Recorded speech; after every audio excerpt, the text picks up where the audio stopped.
আজকের গল্পটা শুধুমাত্র গল্প নয়, আজকের গল্পটা আপনাকে বারবার এটা মনে করিয়ে দেবে আপনি এমন কোনো ভুল করতে যাচ্ছেন যেটা আপনার করা উচিত না। এবং আজকের গল্পটা যদি আপনি শেষ পর্যন্ত শোনেন তাহলে এই গল্পটা আপনার মনে একদম আটকে যাবে, যেটা আপনাকে বড় ধরনের ভুল করতে বারবার আটকাবে।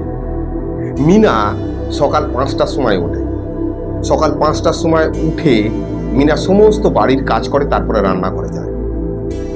মিনা একজন হাউস ওয়াইফ। তার স্বামী আছে, তার সন্তান আছে। তার সন্তান স্কুলে পড়ে, 14 বছর বয়স। সকাল 8টার মধ্যে তার স্বামী এবং তার সন্তান কাজে বেরিয়ে যায়। তাই মিনাকে সকাল 5টায় উঠতে হয়। ওঠার পরে ঘরের সব কাজ করতে হয় এবং তারপর মিনা রান্নাঘরে ঢোকে। তার হাজবেন্ডের জন্য এবং তার সন্তানের জন্য খাবার তৈরি করে এবং টিফিন তৈরি করে, এবং 8টার মধ্যে তারা দুজন কাজে চলে যায়, একজন এবং একজন স্কুলে যায়। ঠিক তারপরেই একটি ভিখারি আসে, একজন ভিখারি মহিলা আসে মিনার কাছে, মিনার দরজার গোড়ায়, এবং প্রতিদিন বলে যে মা 2টো রুটি দিবি।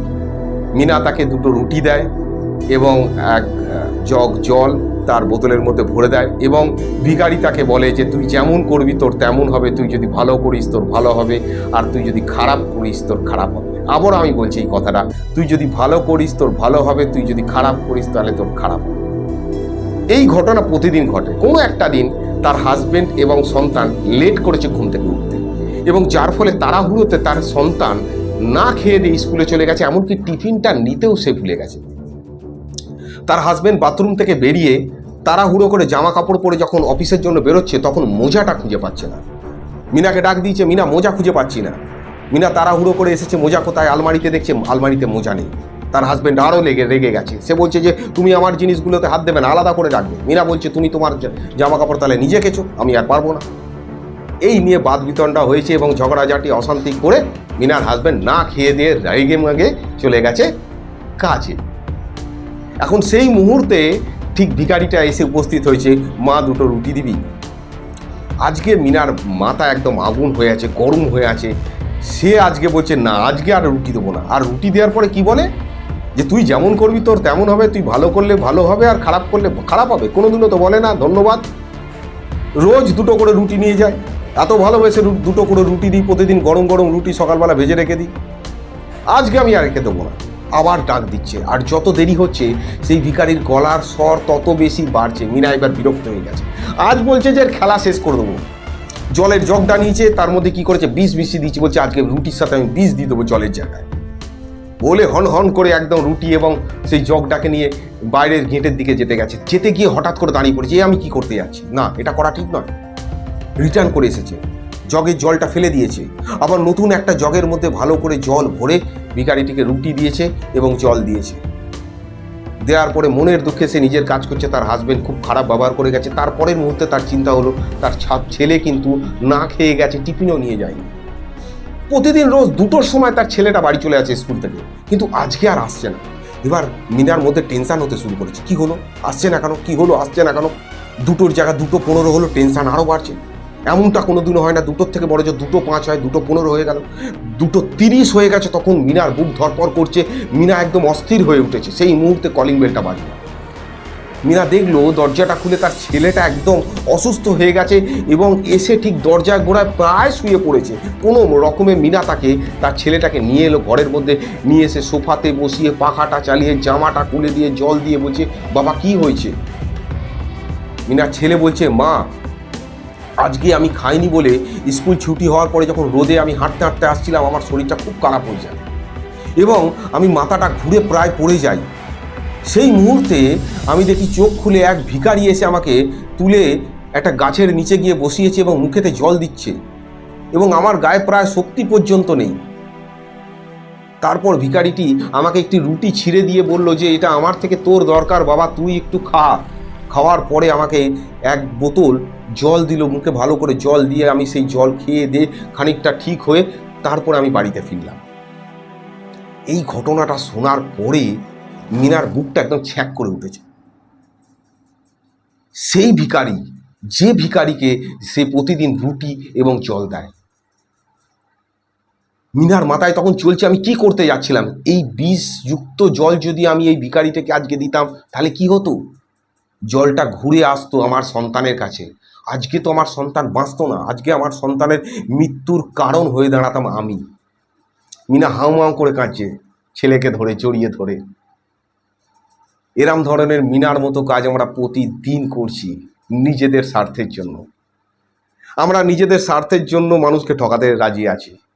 দেখবেন প্রত্যেকটা জায়গায় প্রত্যেকটা মানুষ বর্তমানেতে নিজের প্রফিটটা নিয়ে ভাবছে, কিন্তু যে এই কাজটা করছে সে কিন্তু পরমুহূর্তে তার মতো আরেকজন মানুষের কাছে যাচ্ছে, সে আবার তাকে ঠকাচ্ছে, আবার আরেকজনকে ঠকাচ্ছে, আবার সে আবার আরেকজনকে ঠকাচ্ছে, অর্থাৎ ব্যাপারটা রাউন্ডেই চলছে।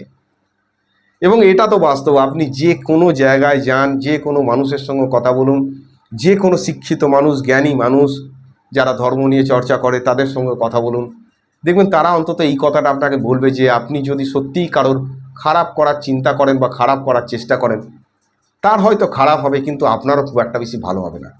তাই চেষ্টা করবেন যে আপনার আশেপাশে যে মানুষগুলো আছে অ্যাটলিস্ট কিছু ভালো না করতে পারলেও তার জন্য খারাপ কিছু চিন্তা করে লাভ নেই। আপনি তার জন্য ভালো কিছু হয়তো করতে পারলেন না, কিন্তু খারাপ চিন্তা করে লাভ নেই খুব একটা বেশি। আপনি আপনার জন্য চিন্তা করুন। অনেকে আছে যে আর একজন মানুষ একটু উন্নতি করছে আমরা দেখি এবং আমরা মনে মনে ভাবি যে বেটা কি করছে, বেটা এই করছে। Don't think that. তার যেটা যোগ্যতা সে সেটা করছে, আমার যদি যোগ্যতা সক্ষম, আমার যেটা বিষয়টা যদি সেটা সক্ষম হয় তাহলে আমি করব, আর যদি না হয় আমি করব না। বেসিক্যালি আমাদের এই জায়গাটা থেকে বেরোনো উচিত। অ্যাকচুয়ালি আমাদের উপরওয়ালা না পারফেক্ট মানুষ করে কিন্তু মাটিতে পাঠায় এবং তাকে ধার দেওয়ার দায়িত্বটা আমাদের। এখন আমরা সারাদিন নিজেদেরকে যদি বলতে থাকি সকাল থেকে রাত পর্যন্ত আমি পারি না, জানি না, পারবো না, তাহলে কি করে পারবে? সব কিছু পারবে। দেখো, খুব ভালো করে যদি মাটি দিয়ে পাত্র তৈরি করাও শেখা যায় তারও দাম আছে। বহু মানুষ মাটির সুন্দর পাত্র তৈরি করে, সুন্দর ডিজাইন তৈরি করে, বিভিন্ন রকম বিষয় তৈরি করে কিন্তু আজকে বিখ্যাত। কিছু মানুষ আছে সুন্দর মূর্তি তৈরি করে, কিছু মানুষ আছে সুন্দর আঁকে, কিছু মানুষ আছে সুন্দর গান করে, কিছু মানুষ আছে সুন্দর রান্না করে। প্রত্যেকটা মানুষের মধ্যে কিছু না কিছু কোয়ালিটি আছে। আপনি যদি পিসফুল লাইফ পেতে চান, সে স্বপ্ন প্রথমে তো আপাতত বাদ দিন। আপাতত আপনি চিন্তা করুন কি করে আপনার ফ্লো হ্যাপিনেস রান করবে। অর্থাৎ আপনার মধ্যে এমন কোনো ট্যালেন্ট আছে, এমন কোনো যোগ্যতা আছে, এমন কোনো বিষয় আছে যেটা আপনি খুঁজে বার করে নিন এবং যার মধ্যে আপনি লিপ্ত হয়ে যান, যেটাকে আপনি শুরু করে দিন। আপনি যে লাইফের মধ্যে থাকুন না কেন, যদি আপনি ভালো রান্না করতে পারেন সেটা স্টার্ট করে দিন এবং সেটা প্রমোট করতে থাকুন। ইউটিউব একটা বড় জায়গা, আপনি প্রমোট করতে পারেন সেখানেতে। যারা যারা আছেন ছোট ছোট গল্প বিভিন্ন জায়গা থেকে শুনে, আমি যেরকম বলি আপনারা বলুন, মানুষের তাতে শুনে যদি দুটো মজা হয়, একজনেরও যদি মজা লাগে আপনি সেটা বলুন। আমার ক্ষেত্রে এটা নয় যে আমার এই চ্যানেলগুলো যে হাজার হাজার মানুষ শুনবে, আমার দরকার নেই। যদি একজন মানুষ শোনে, যদি তার ভালো লাগে আমি তার জন্যই দেবো, এবং তার যদি উপকারে লাগে, এর থেকে বিশেষ কিচ্ছু নয়। এটা আমার আনন্দ, আমার আনন্দ এটা। তো এই আনন্দটা যদি আপনি খুঁজে পান, আপনি তৈরি করুন না একটা ভালো জিনিস। আপনি একটা ফ্রুট মানে ফল, একটা ফল খেলে আপনার কি কি উপকার হবে একজন মানুষ, ভালো করে ডিটেলসেতে ব্যাপারটাকে জানুন, বুঝুন এবং একটা ছোট ভিডিও করুন না। আরে একটা মানুষ যদি দেখে সেই বিষয়টা সম্পর্কে জানলো তো। আর দ্বিতীয়ত আপনার সব থেকে বেশি উপকার হলো যারা মানসিক সমস্যার মধ্যে তাকে আছে, যারা অন্য কোনো চিন্তা করার অপশান পান না, আপনার কোনো চিন্তা করার অপশান পাবেন, আপনারা কোনো ভালো জিনিস ভাবার অপশান পাবেন, আপনারা শেখার অপশান পাবেন। আপনার চিন্তাটা কিন্তু সারাদিন যে বিষয় নিয়ে সারাদিন করছিলেন তার থেকে অন্য জায়গায় যাবে। আদারওয়াইজ কিন্তু আপনি যদি বিজি না থাকেন সারাদিনেতে, আর আপনি যদি আপনার চিন্তা কেন আসছে, ভয় কেন আসছে, ওটা কেন হচ্ছে, সেটা কেন হচ্ছে, এই মধ্যে যদি থাকেন তাহলে বেরোতে পারবেন না। আর প্লিজ আপনাদের কাছে হাত জোর করে রিকোয়েস্ট, যদি আপনি মানসিক সমস্যার মধ্যে ভোগেন তাহলে প্লিজ আপনি আপনার কাছাকাছি যে কোনো একজন সাইকিয়াট্রিস্টকে দেখান, মনোরোগ বিশেষজ্ঞ আপনার কাছাকাছি হসপিটালেতে মনোরোগ বিভাগে দেখান, কাছাকাছি চিকিৎসা করাতে পারেন। যেটা আপনার সুবিধা সেটা আপনি কাছাকাছি দেখান। এমনটা না আপনি যদি আমাকে হেল্প মি বলে লেখেন অথবা আপনি আমাকে মেসেজ করেন, আমি আপনাকে কোনো রকম হেল্প করতে পারবো, কিচ্ছু পারবো না।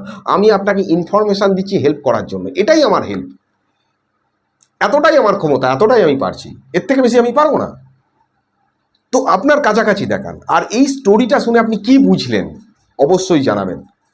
আপনার যদি ভালো কোনো আইডিয়া থাকে আপনি কমেন্টসে দিতে পারেন। আমি হয়তো সবার অ্যান্সার নাও দিতে পারি, আমার সময় হয়তো পাই না, কিন্তু আমি কমেন্টস পড়বো এবং সেটা যদি ভালো আইডিয়া হয় আই থিঙ্ক আমি সেটা ফলো করব। আমি সেটা ফলো করব। থ্যাংক ইউ, ধন্যবাদ সবাইকে। এবং ইনসাইট কেয়ার যারা যারা ফলো করছেন তাদেরকেও অসংখ্য ধন্যবাদ, এবং চ্যানেলগুলো যারা সাবস্ক্রাইব করেছেন তাদের অসংখ্য ধন্যবাদ, যারা করেননি তাদেরকে সাবস্ক্রাইব করার জন্য বলবো। Thank you very much. গল্পটা কেমন লাগলো প্লিজ বলবেন।